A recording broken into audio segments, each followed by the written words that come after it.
What's up, everybody? Trinity here, and welcome back to the Second Street Marvel. In today's review, I'm going to be talking about Punisher 2099. This is one of the tie-ins to the current, I guess you could say, mini event going on in Marvel Comics with the 2099. It's tying into Amazing Spider-Man and everything. I did a review of a couple of issues last week, and as a matter of fact, last week, man, I got caught slipping. I didn't get to review the Fantastic Four 2099 issue, but I'm going to see if I can get that and bring you guys a review. But like I said, today we're going to be talking about Punisher 2099. Now, this book is being written by Lonnie Nadler and Zach Thompson.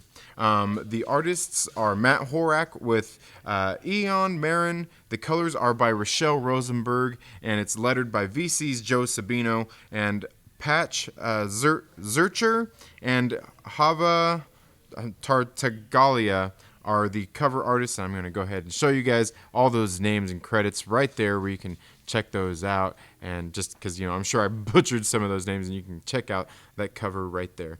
So basically what we're learning here is we kind of just learn about the Punisher 2099 here is a guy named Lieutenant Hector Tago, who looks like he is basically working for the police in Nueva York. And what we see at the very beginning is he's kind of going through some of his old memories. They have like these chips embedded in them that kind of records everything that they do as police officers.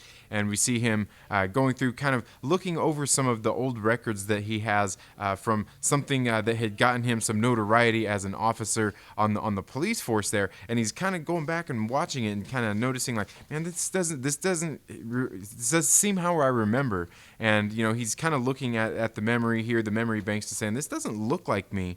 And then we see one of his partners walks in and says, God, no, it's just because you're looking at it, so you're not in the heat of the moment, so things seem a little bit different than what they did, kind of like a selective memory thing.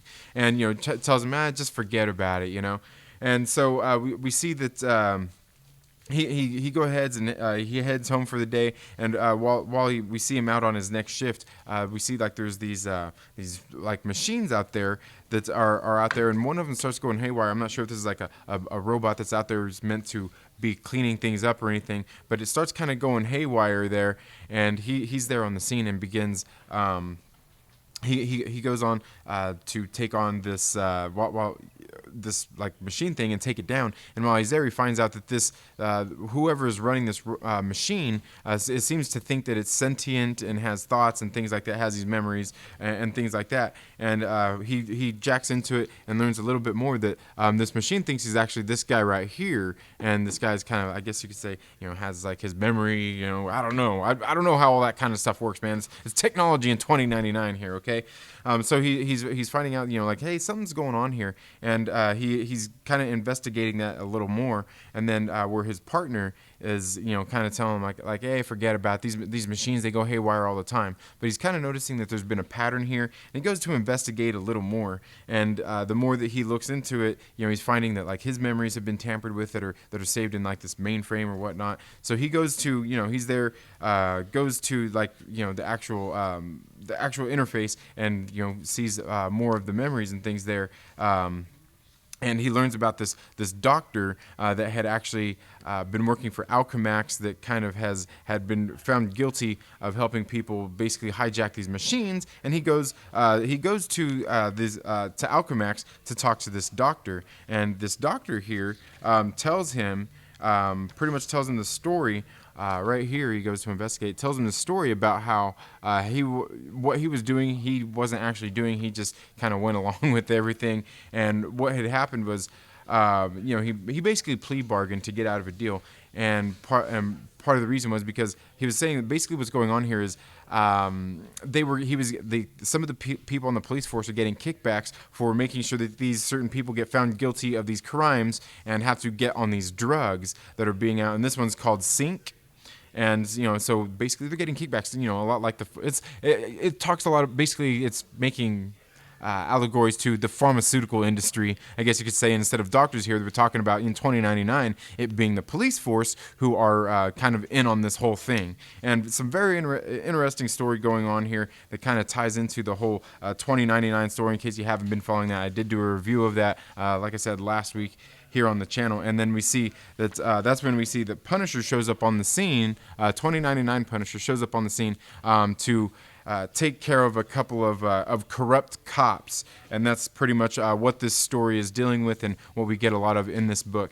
Again, guys, you know, I'm not really familiar with any of the 2099 stuff that has come before any of the events or anything like that, let alone Punisher 2099. But you know, hey, I'm here reading them, bringing you guys some reviews on them. But I don't know. Altogether, I thought the book here was pretty good. I'm not sure how exactly it's going to serve the overall purpose of what's going on here, from what we've seen in the build-up of in Amazing Spider-Man and then in the 2099 Alpha last week. But obviously, it all has to do with Dr. Doom and him kind of basically taking a war against all the people there. I'm guessing in the world, maybe just the United States, after an assassination attempt on his life. So I don't know. I thought it was pretty good. And again, the writer here, one of the writers, Lonnie Nadler. I just read one of his books that he did a couple weeks ago called Black Stars Above on Vault Comics. Very good stuff. But I thought the story here was pretty interesting. The art, I don't know. I guess the art was, you know, it wasn't bad. Just your typical, you know, kind of run of the mill, just kind of Marvel stuff in there. You know, like it's not bad. I can't complain about it.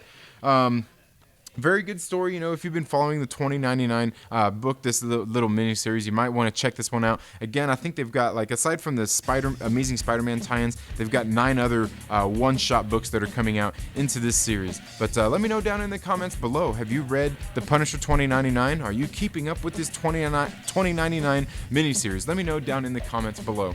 That's all I have for this video today, folks. Thank you all so much for tuning into the Second Street Marvel. If you haven't already, please make sure you're subscribed, click the little bell, and, you know, all that good stuff that you know how to do.